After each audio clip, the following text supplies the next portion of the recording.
Kyle here at North Bay Mitsubishi. Today I just wanted to go over a little bit of the 2017 Outlander. Right now we have our ES all-wheel control with a premium package sitting in front of you in a nice titanium gray. So I'm just going to go over a couple things inside with you on the outside of the car too, give you a little walk around, show you a little bit about what it's got, and try not to kill myself on the ice in the process. So yeah, I'm just going to start at the front and try not to slip.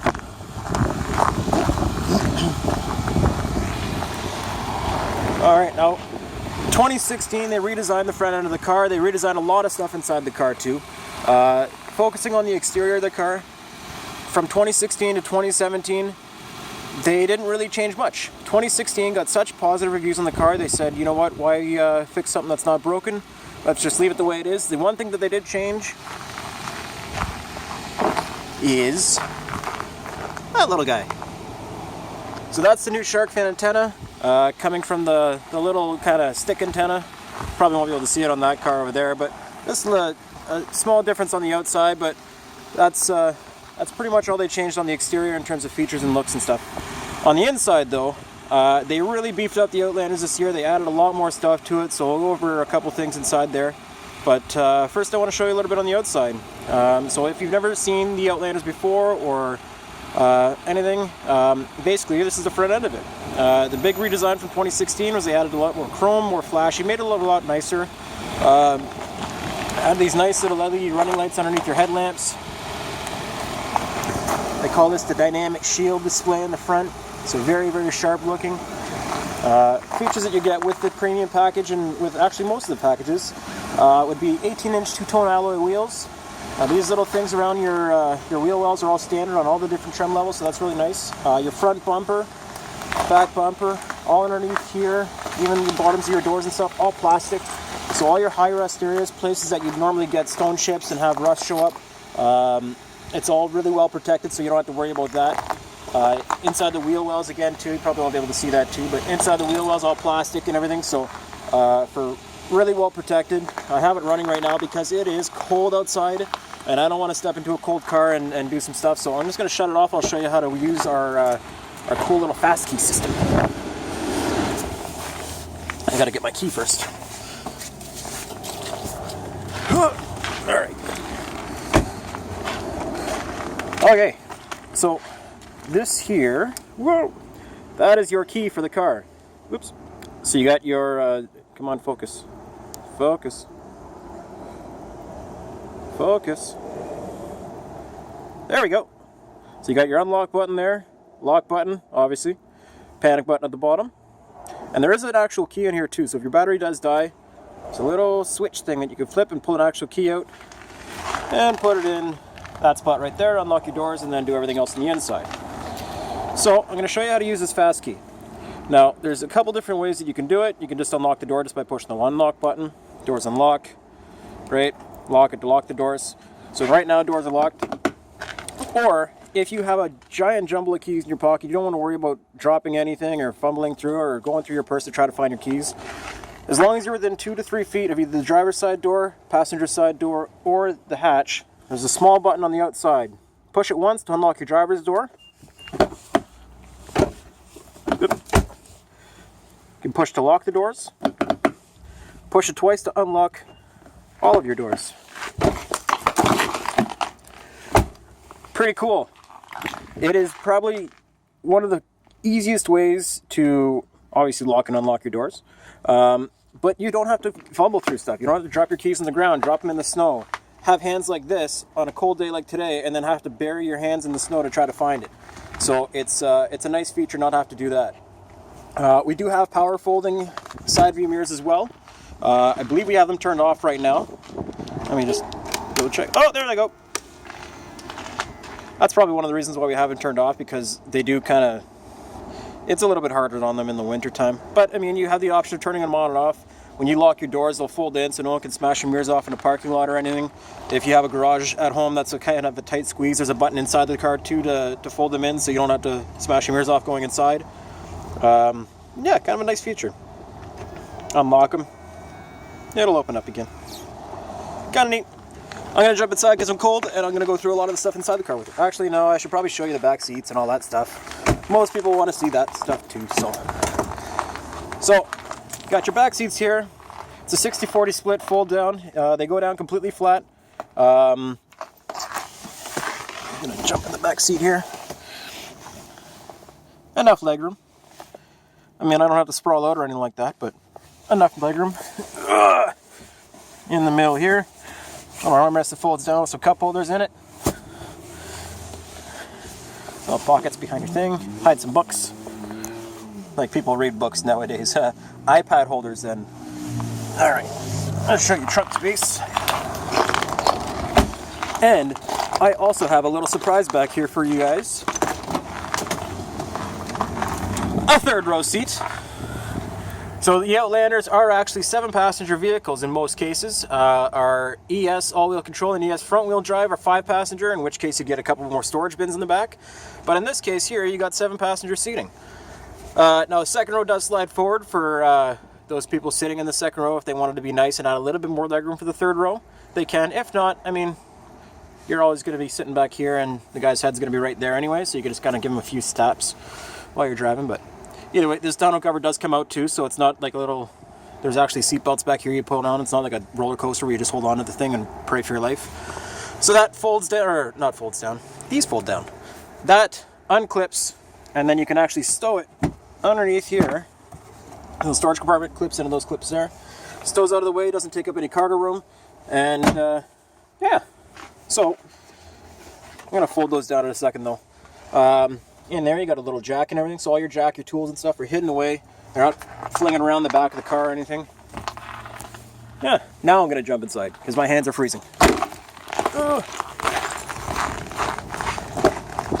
And I didn't slip once. Guaranteed I'm gonna slip when I get back out. Alright, now with our fast key system, you get a push start ignition. So, way to do that, and most people ask me this too, how do I start and stop the car? Foot on your brake. Push it in. Push the button. Easy as pie. I'm going to leave the heat on a little bit and I'm going to try to talk over it because it's only -16, the wind is chilly, and it just kind of hit us from a nicer kind of temperature. So if it gradually decreases in temperature, I'm okay with that. But when it goes from like -4, -1 to -16 within a day, me no likey. Alright, so this is your front seat, center dash, steering wheel, rear view mirror, a sunroof, and some cool features. I'm going to go through a couple things inside the car with you. Now, like I said, they really beefed up the Outlanders this year in terms of technology. They added a lot more stuff to it. Our premium package, which is the one that we're in right now, is probably one of our best sellers. It's one of our most popular vehicles. It is a 4-cylinder, 2.4-liter engine, 166 horsepower, and 162 pound-feet of torque. So it actually is very fuel efficient. Don't make me go back outside. I was going to show you the little sticker thing on the window with fuel ratings and stuff. You can see it now. It's 9.0 liters per 100 kilometers combined between city and highway, 31 miles to the gallon. I'm going to go out after I warm up a little bit, and I'll give you a little look at that thing too. But while we're in here, I'm going to warm up and I'm going to show you a couple things inside. Starting over here, obviously you got your power windows and locks. Your window lock as well, so I mean if you wanted to put that on, fart, and not let anybody else roll down the windows, you can do that too. Power mirrors up here. Heated mirrors are standard in the entire lineup, so every vehicle or every Outlander that you get is going to have heated mirrors as well as all this stuff. This is a little button to fold in your side view mirrors. Yeah, some fun with that. Alright. Over here you got stability control right there, information display button so you can actually switch between your trip A, trip B, all that fun stuff. Auto on and off halogen headlamps, and your fog lights are right here. Steering wheel mounted audio controls here for your sound system, Bluetooth controls down here. This is really cool. This is new for this year. They added a multi-view camera, so basically it gives you a bird's eye view of the Outlander when you're backing up. or you can push this button to engage it manually. You know what? I'm nice. I'm going to show you right now. So, I'm going to slap in reverse. So, it shows you your backup camera on the left side of the screen, and on the right side you get your bird's eye view. So, the way that works is that there's cameras underneath each of your side view mirrors. It uses your backup camera, and there's a camera mounted in the front bumper to give you a full around shot view of your car. Now, what's actually really cool too is that, say you were turning your steering wheel, you have guidelines as to where your car is going to go. So this is where you're going to back up. That is the front of your car. So if you are backing up, you're not sure if you're going to hit the guy that's parked beside you, this line will give you guidance into on where you're actually going, and if you do have enough place to clear the guy. Same thing with your backup camera here. So it shows you where your backup or where you're going to be going when you're backing up. Little red line shows you basically a safe distance from you and the vehicle behind you, or the building behind you, or whatever you need to not back into. So that's your backup. So again, you can manually engage that just by pushing this button here. So again, you push that.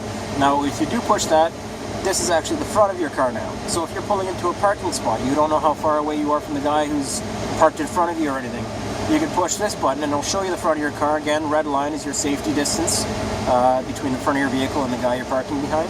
And then again, your bird's eye view in the back.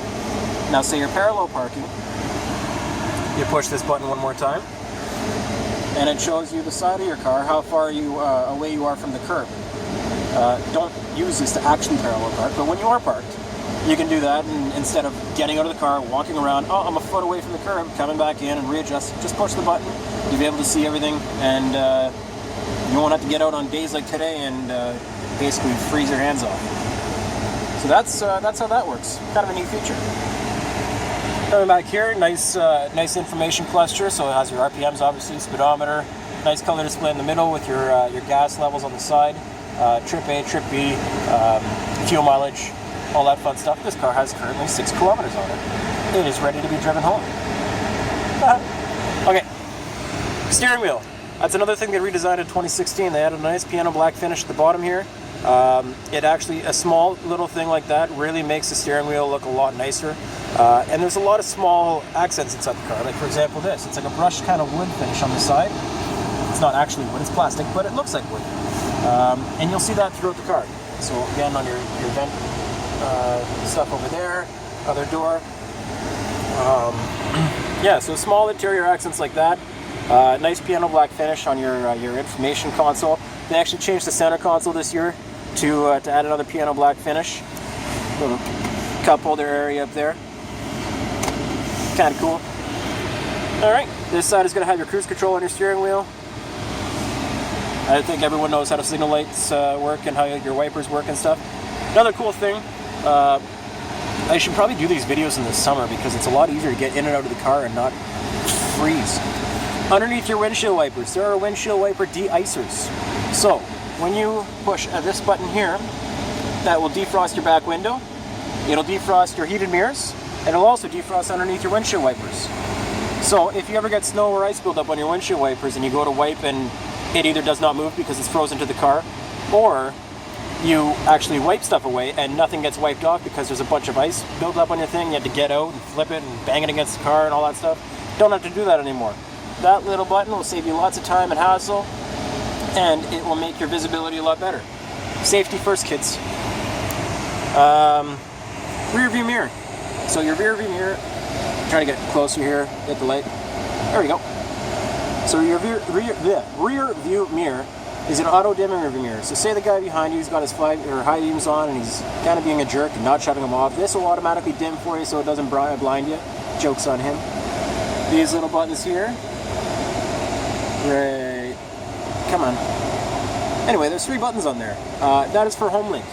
If you have a garage door opener at home and you have that little remote control hanging off your visor here and it keeps falling off or clinging or whatever, program it to your mirror. No remote control left on your dash or on your visor. The mirror will actually open up your garage door, close it. You can program up to 3 things, so garage doors, with all this smart home stuff that's coming out now, locks, lights, security, well, I don't know about security systems, maybe. It's worth looking into. But lots of stuff that you could do with that HomeLink program. I'm sure you can probably read more about it online, or I will do another video and I will show you more about it online. Hello, Outlander. So that's a little nice feature there. Saves up some room and some stuff falling off while you're driving. I'm going to get to that touchscreen last because there's a lot of stuff in there. Actually, I should probably do a completely separate video specifically on that thing, which is probably what I'm going to do, because I will spend about half an hour going through a lot of the stuff just on that touchscreen. Maybe not half an hour. It's a lot of time though. So I'm going to skip that. I'm going to do that in another video. It is awesome though, and you will see. Stay tuned. But I'm going to finish this first. Hazard lights, eco mode. Eco mode you can turn on and off. I'm basically doing a full walk around of this car. Yeah, eco mode you can turn on and off. You see the eco mode. What eco mode does is it'll change the way your engine runs, transmission runs, air conditioning, heat. Basically anything it could possibly do to save you on fuel, it will do for you. If you're stopped at a red light and light turns green and you floor it, put your foot to the floor, you'll get some power, but it'll gradually increase in speed. With that eco mode turned off, you get a lot more power up front, but it doesn't really help the gas tank at all. So that, turn on and off, and you'll see the little thing go away when it's turned off. This is a lifesaver in my world. Me and my wife just went to Ottawa, and the amount of times that I had to turn down the heat in my car, and then she had to turn up the heat in her car, or in her side, not side, turn up the heat in the car, and then I had to turn it down, and then she had to turn it up, because she's always freakishly cold and I'm always freakishly hot. This is a lifesaver. This is dual zone climate control. We have it set to high right now on both sides because it is cold outside, like you haven't heard me say it already. But dual zone climate control. I'm hot, she's cold, guess what? I can turn mine down and she can turn hers up. She can leave hers on high and I can have my air conditioning on. So haha, no more fights on road trips when it comes to climate control and heat and air conditioning in the car.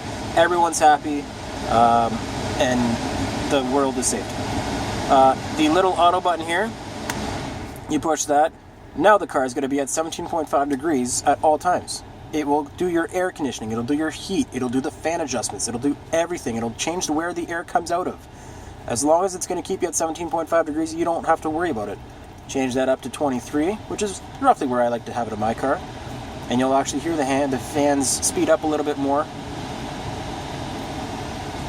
And go down a little bit. You'll hear it go down a little bit more.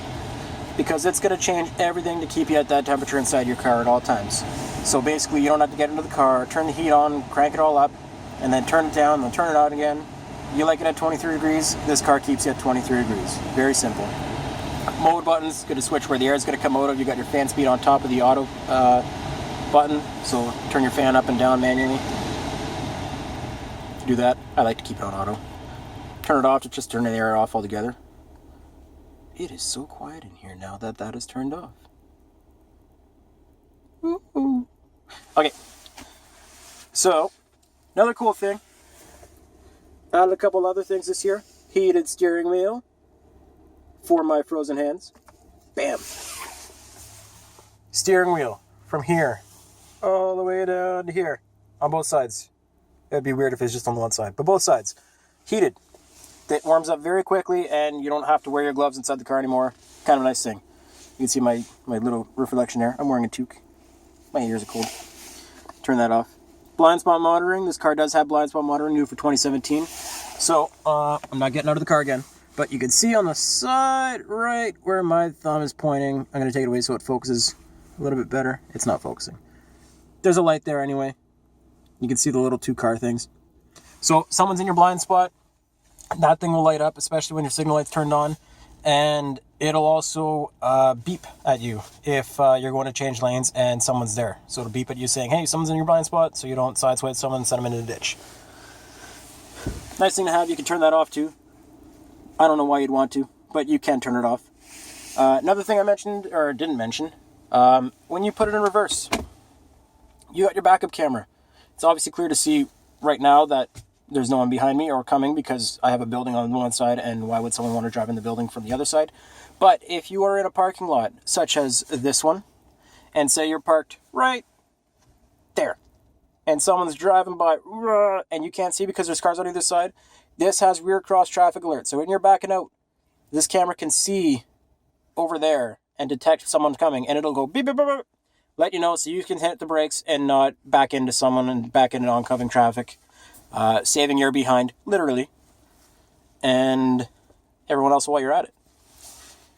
Again, lots of really cool safety features in this guy.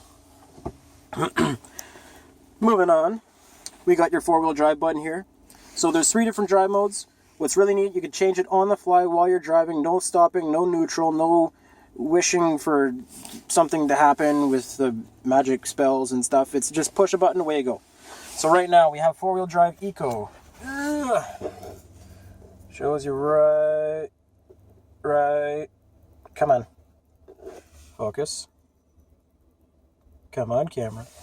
You're not focusing. You're making my job harder. How about you just take my word for it?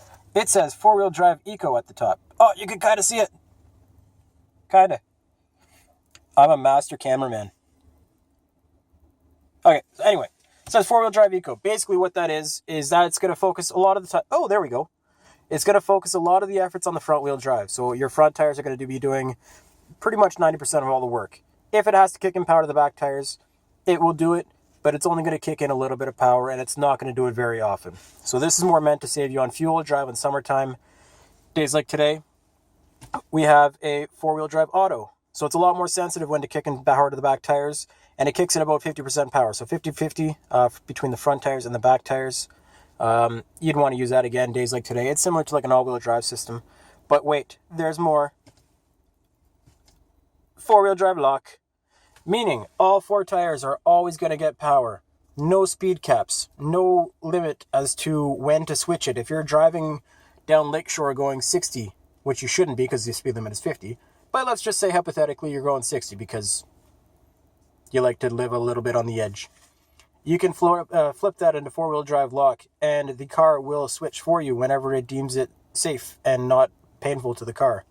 And then all 4 tires are always going to get power. You can drive as fast as you want like that. Obviously, it's going to use more fuel, but that way you are in the most control that you can have in a 4-wheel drive car, which is kind of nice. So, just a matter of pushing the button. You can switch between them all that just by pushing that. Heated seats, 2-stage, front driver side passenger, low settings, high settings. High, like to keep my buns warm. Yeah.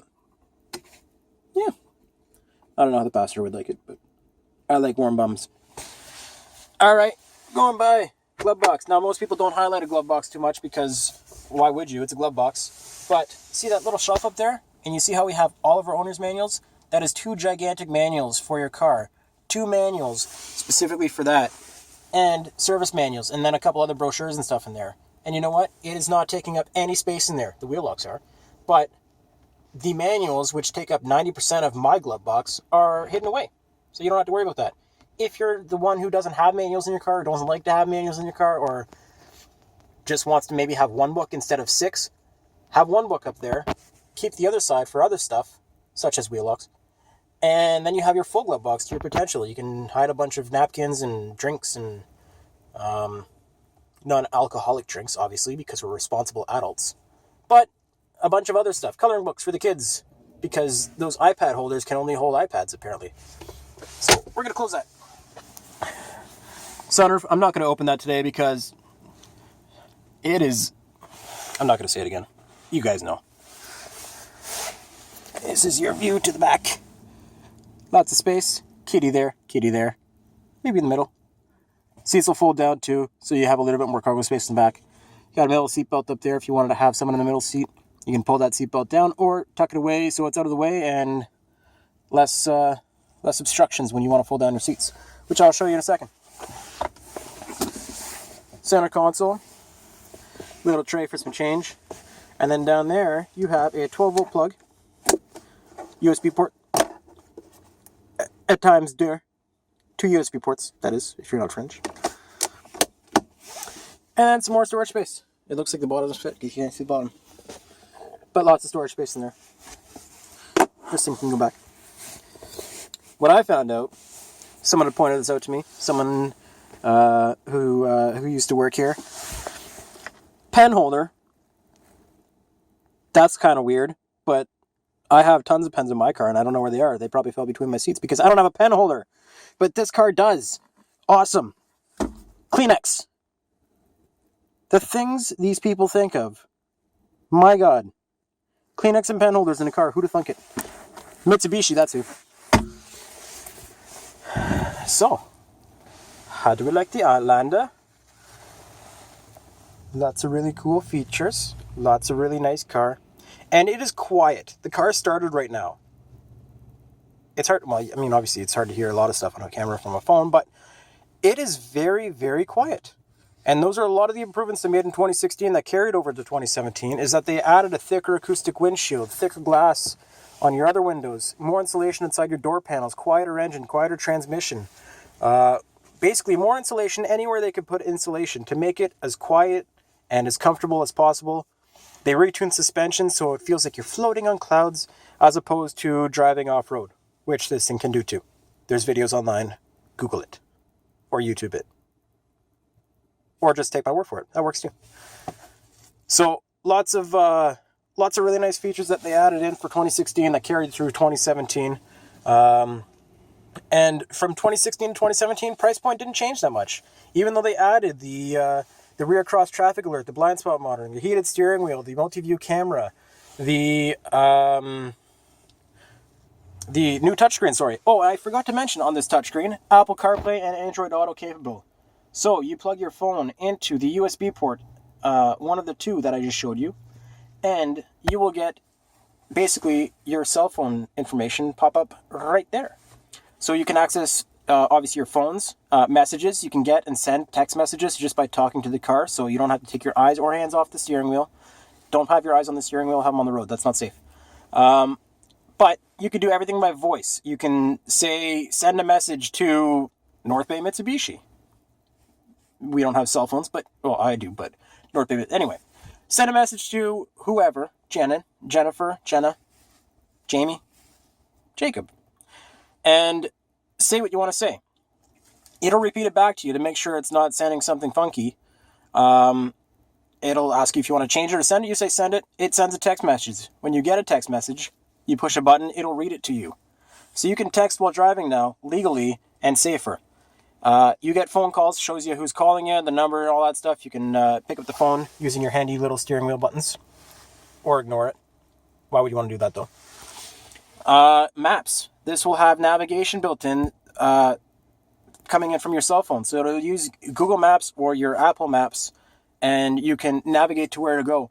Another cool thing, you want to know how Toronto Maple Leafs are doing. You ask it. It will tell you. You want to know how old Obama is, how old Donald Trump is, what the weather's like today. It will tell you all of that. It can do a lot of stuff. You got scared a little bit there. I did too. If you have music apps on your phone, Spotify, Google Play, iTunes, all of that stuff gets integrated into your touchscreen, and using your voice control through your car, you can access all of that stuff. So you don't have to look down and touch and all that stuff. It'll do all of that stuff through voice. So it's actually really cool, really safe, and a lot of fun to play with. Like I said, I was in Ottawa, and I had the Google CarPlay on my phone, or Google Android Auto on my phone, and I played with a lot of stuff in it on the drive home. It occupied me quite a bit because the roads weren't the greatest, and it was about a 6-hour drive from Ottawa to North Bay because we were stuck behind plows and stuff. But very entertaining, very fun, very safe too. But yeah, so I think I've warmed up enough. Heated seats kept my bum warm. I'm going to go outside, and I'm going to show you that we can fold down the back seats and the third row seat and show you how much cargo space you get in this thing. And I think 29 minutes is a long enough video, so I'm going to wrap it up very quickly after that. So I'm going to shoot for 32 minutes for the whole video. Here we go. Okay. Oh yeah, if the key's in your pocket and you get out of your car, it'll beep to let you know. So a lot of people get scared because they come in the showroom, not scared. I'm going to explain why. They come in the showroom, they're like, oh yeah, this is really nice. It's a really cool car. I should probably buy it. I'm going to buy 3. And they see this little tabby thing. And what do we as humans do when we see little tabby things? We pull them. This is what happens. Your seat flips forward. Kind of catches a lot of people off guard. But basically, when they do that, there's another little tabby thing up here. Nobody really sees this one because it's kind of hidden. Pull that, that folds down, and then your little release here. Flat folding rear seats. Tons of cargo space when both are folded down, as well as your third row. And then you can put her back up, slide that up, lock that in. And you see how I did that with one hand? Very simple to do. You're holding a baby, groceries, anything like that. You can fold all that stuff down with one hand. Or if you just want a handed man, which you're more than welcome to shop here if you're a one-handed man. If you wanted to access the third row without folding anything down, the seat, the headrest, or anything like that, just fold this forward, and then you can slide the second row forward, climb into the back, or send the kids in the back. They're probably a little bit more comfortable back there than adults, but there you go. You have recline in your back seats. Have them out straight, recline them back. Different cover levels. And then you can slide your second row forward to add a little bit more legroom in the back too. So I'm going to show you, I'm going to fold this sort. We're almost up to 32 minutes. I'm going to fold that down. Oh, I got to take out a tonneau cover too. That's going to put me over 32 minutes. Yes, I know that the key is not inside the car.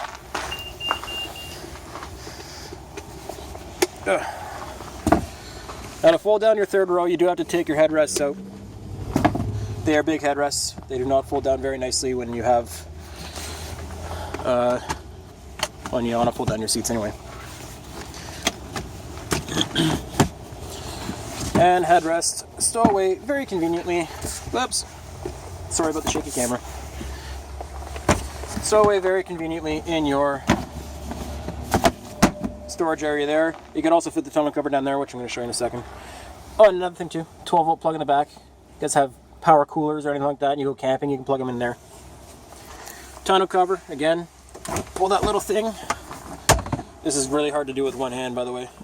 Not as easy as folding down the second row, but don't worry, nothing broke. Come on, come on. I might need two hands. No, I got it. One hand is good. Alright, so yeah, clips in the side there. Other side.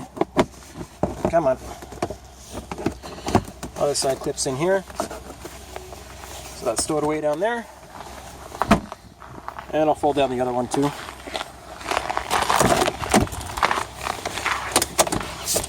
I should have got gloves.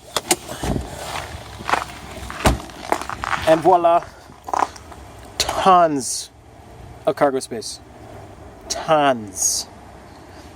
One really cool thing with the third row seats too.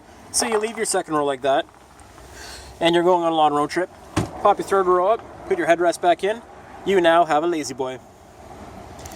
Optional drop-down DVD player that you can get for the roof.